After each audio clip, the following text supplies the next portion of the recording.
హైదరాబాద్ గాంధీ భవన్లో తెలంగాణ రాష్ట్ర ఆవిర్భావ దశాబ్ది ఉత్సవాలు ఘనంగా నిర్వహించారు.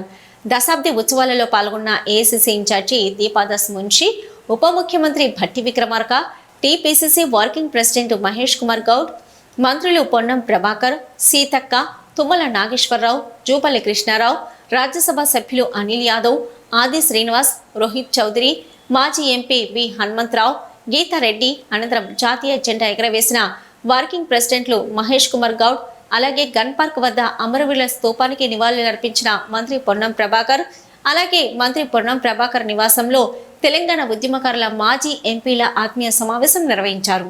ఈ సమావేశానికి ప్రత్యేకంగా హాజరైన ఏఐసీసీ ఇన్ఛార్జి దీపాదాస్ మున్షి ఉద్యమంలో పాల్గొన్న మాజీ ఎంపీలను ఘనంగా సన్మానించారు. వీరుల కథల రాజసాలమైన ముడుపులు కోరే మహిమలాన జయ హే తెలంగాణ జయ హో మన తెలంగాణ జయ జయ హే తెలంగాణ జయ హో మన తెలంగాణ.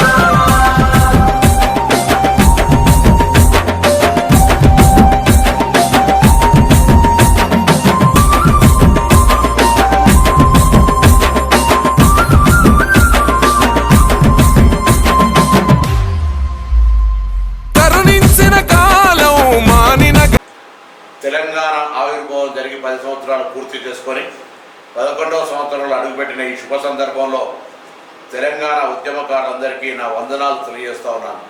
అదేవిధంగా తెలంగాణ అమరవీరులకు జోహార్లు అర్పిస్తూ 12వ ఆవిర్భావ దినోత్సవం లోపల కాంగ్రెస్ ప్రభుత్వం చెప్పిన విధంగా అమరవీరులందరికీ వాళ్ళ కుటుంబాలకు 25,000 పెన్షన్ కానీ, తెలంగాణ ఉద్యమకారులకు 250 గజాల స్థలం కానీ, మేనిఫెస్టోలో చెప్పిన విధంగా వారిని గౌరవించుకొని తెలంగాణ ఉద్యమకారుల స్ఫూర్తి మేరకే తెలంగాణ ఏర్పడ్డది అనేటువంటి భావాన్ని ఎక్కడ కూడా వదిలిపెట్టకుండా ముందుకు తీసుకుపోతాం.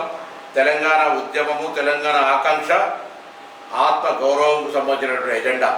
ఆ ఆత్మ గౌరవానికి తెలంగాణ ప్రజలకు ఇబ్బంది లేకుండా భవిష్యత్తు పరిపాలన కొనసాగే విధంగా ప్రజాపాలన ఉంటుందనే మాటని సందర్భంగా తెలంగాణ ప్రభుత్వం పక్షాన తెలియజేస్తూ మరొకసారి తెలంగాణ ప్రజలందరికీ తెలంగాణ ఆవిర్భావ దినోత్సవ శుభాకాంక్షలు తెలియజేస్తూ ప్రభుత్వం తీసుకుంటున్న నిర్ణయాలను క్షేత్రస్థాయి దాకా ప్రజలకు చేరే విధంగా ప్రతి ఒక్కరూ భాగస్వాములు కావాలని, ఏదైనా ప్రభుత్వం నిర్ణయం తీసుకుంటే బాగుంటుంది, ప్రజల సౌకర్యం కొరకు ఈ నిర్ణయం తీసుకోమని చెప్పేది ఉంటే కూడా ప్రభుత్వం వినడానికి సిద్ధంగా ఉందనే మాటని సందర్భంగా మనవి చేస్తూ, ఇది ప్రజాపాలన, ప్రజల ప్రభుత్వం, ప్రభుత్వం నిరంకుశత్వంగా నిర్ణయం తీసుకునేది కాదు. ఇది ప్రజల ఆకాంక్షల మేరకు ప్రభుత్వాన్ని నడిపే విధమైనటువంటి కాంగ్రెస్ ప్రభుత్వం కాబట్టి ఆ దిశలో మాకు సరైన మార్గదర్శకత్వం ఈ తెలంగాణ సమాజం నుండి ఆకాంక్షిస్తూ మీరందరికీ కూడా మరొకసారి హృదయపూర్వకంగా శుభాకాంక్షలు తెలియజేస్తాను.